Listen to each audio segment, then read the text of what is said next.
बागेश्वर धाम के महंत धीरेंद्र शास्त्री मात्र 26 वर्ष के हैं, लेकिन अपनी तपस्या के बल पर बड़े बड़े संतों को पीछे छोड़ गए।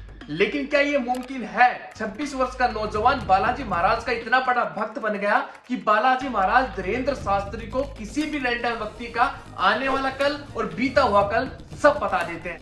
या फिर धीरेंद्र शास्त्री अंधविश्वास को बढ़ावा देते हैं? और क्या धीरेंद्र शास्त्री को जेल में होना चाहिए? आज की इस वीडियो में आपको सब कुछ पता चल जाएगा, तो वीडियो को लास्ट तक जरूर देखना।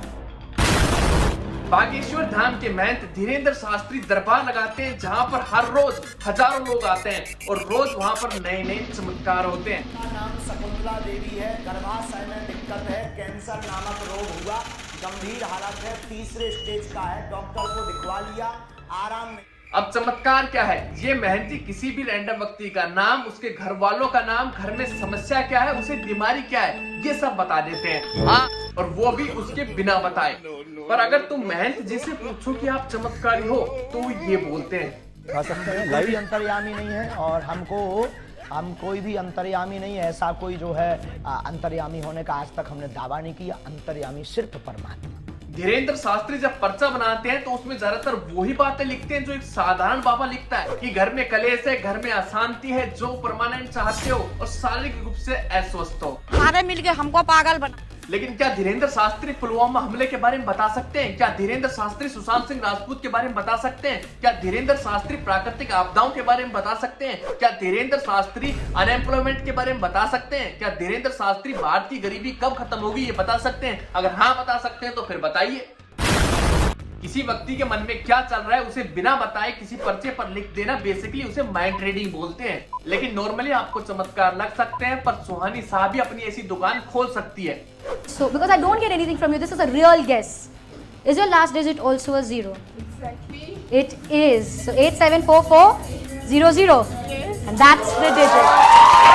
लेकिन वो ईमानदार है। यहाँ पर मैं धीरेंद्र शास्त्री को कतई बेईमान नहीं बता रहा और ना ही गलत बता रहा हूँ, पर सुहानी सा एक मैजिशियन है और वो इसे कला ही बताती है। सुहानी साहब ही आपके एटीएम के पिन, आप क्या सोच रहे हैं, आप किसके बारे में सोच रहे हैं, आपकी फेवरेट चीज क्या है, ये सब कुछ बता सकती है और बताती भी है।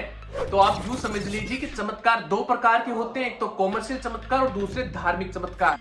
कॉमर्शियल चमत्कार जिनकी अपनी कोई स्टेज नहीं होती, अपनी कोई जगह नहीं होती, इवेंट ऑर्गेनाइजर पैसे देते हैं और ये मैजिशियन अपना चमत्कार दिखाते हैं। बोर्ड पे आपके बोलने के कुछ लिख के रखा है। लेकिन धार्मिक चमत्कार वालों की अपनी एक जगह होती है, जो मंदिर हो सकता है या फिर कोई धाम हो सकता है, जहां पर श्रद्धालु अपनी श्रद्धा से वहां पर जाते हैं। बैठ जाओ। क्या है? बोलिए। धीरेंद्र शास्त्री प्याज और लहसुन को मल से उत्पन्न हुआ बताते हैं, वही अनिरुद्ध आचार्य प्याज और लहसुन को अमृत बताते हैं। प्याज और लहसुन इसलिए नहीं पाई जाती क्योंकि प्याज और लहसुन का जन्म गंदगी से हुआ, राक्षस के मल से हुआ, इसलिए वो गंद, उससे दुर्गंध बहुत आती है। तुमने देखा होगा खा के मोह बसात, अगर बगल में कोई खा के बैठ जाए, अलग मोह बसात। तो देवता अगर आना भी चाहें तो दुर्गंध के कारण देवता आ नहीं पाते हैं, हनुमान जी की कृपा हो नहीं पाती है। तो ये अमृत औषधि है, बहुत बड़ी। आयुर्वेद इसे अमृत कहता है। कोशिश करिए कि लहसुन प्याज दवाई के तौर पे तो उपयोग करिए। सर्दी आवे तो जरूर लहसुन बच्चों को खिलाइए। सर्दियों में आप लहसुन खाइए भूंज। अब किस बाबा की बात को गलत माने या किस बाबा की बात को सही माने, ये फैसला मैं आप पर छोड़ता हूँ। धीरेंद्र शास्त्री पैसे कमाने के अचूक उपाय बताते हैं। उपाय हैं धनवान बनने के 10 उपाय। पहला उपाय देहली पूजन।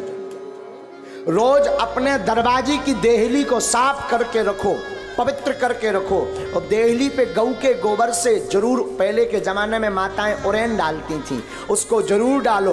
देहली पूजन करोगे, देहली में पवित्रता रखोगे तो लक्ष्मी का प्रवेश होगा आपके घर। महाराज जी, गांव में हर कोई रोज सुबह सुबह चूल्हा चौकी करता है, पर हर घर में लक्ष्मी जी की कृपा हुई जरूरी नहीं है।